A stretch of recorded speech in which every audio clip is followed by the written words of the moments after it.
नमस्कार दोस्तों, बहुत बहुत स्वागत है आपका हमारे यूट्यूब चैनल पर। दोस्तों, आप सबको पता है कि वर्ग एक का रिजल्ट आया था, तो उसमें आपने देखा होगा कि नॉर्मलाइजेशन के कारण किस तरह से कैंडिडेट क्वालिफाई थे लेकिन बाद में डिसक्वालीफाई हो गए। अब ये तो सिर्फ पात्रता परीक्षा है, इसमें सिर्फ आपको पास होना है, ऐसा नहीं कि इसमें आपको मेरिट बनाना है।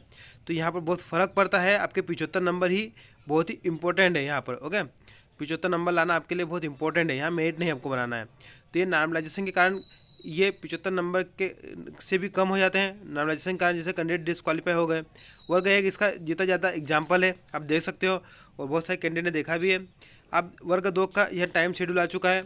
अब देखिए, वर्ग दो में अगर आप पूछोगे तो किन सब्जेक्ट में नॉर्मलाइजेशन होगा और किन में नहीं।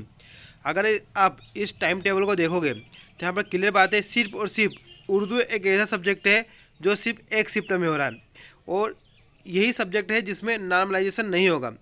बाकी सभी सब्जेक्टों में होगा, ठीक है, ध्यान रखना, क्योंकि बाकी सभी जो सब्जेक्ट है वो एक से अधिक शिफ्ट में कंडक्ट हो रही है।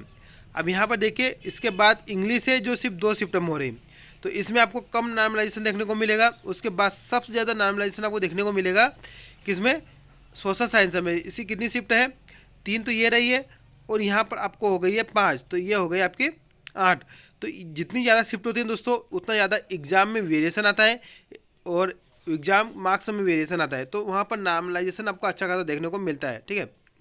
अब देखिए, हिंदी में भी, हिंदी 2 यहाँ पर है, ठीक है, 2 ऊपर है, तो 4 शिफ्ट हिंदी भी हो गई है ना। और अगर आप मैथ से देखोगे तो मैथ से 5 शिफ्ट में आयोजित हो रही है ना। तो इस तरह से आप इस शेड्यूल को देख सकते हो। आप देखिए, अगर आपको मेरिट लिस्ट में अगर आप ध्यान देखोगे, अगर आपको नॉर्मलाइजेशन से बचना है दोस्तों, ठीक है, तो ऐसा नहीं है कि आप 77 78 नंबर ला के खुश हो जाओ, नहीं। आपको कम से कम अगर पास होना तो 80 प्लस है ना लाना पड़ेगा। अगर 4-5 नंबर का नॉर्मलाइजेशन होता है तब भी आप 75 के आसपास रहोगे और आप पास हो जाओगे, ठीक है। फिर वो बाद में देखना, सेकंड एग्जाम में देखना आपको मेरिट कैसे बनाना है, वो आपकी बात की बात है। लेकिन आप पहला स्टेज तो क्लियर करिए, क्वालिफाई तो हो जाइए कम से कम भर्ती के लिए, है ना। दूसरी बात, ऐसा ही नहीं कि नॉर्मलाइजेशन नंबर कम भी होते, बढ़ते भी है, ठीक है।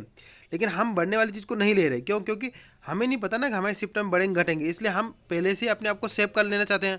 तो अगर आप अपने आप को सेव करना चाहते हो तो 80 से 85 के पास तो नंबर आपको कैसे करके भी लाना ही होगा, ठीक है।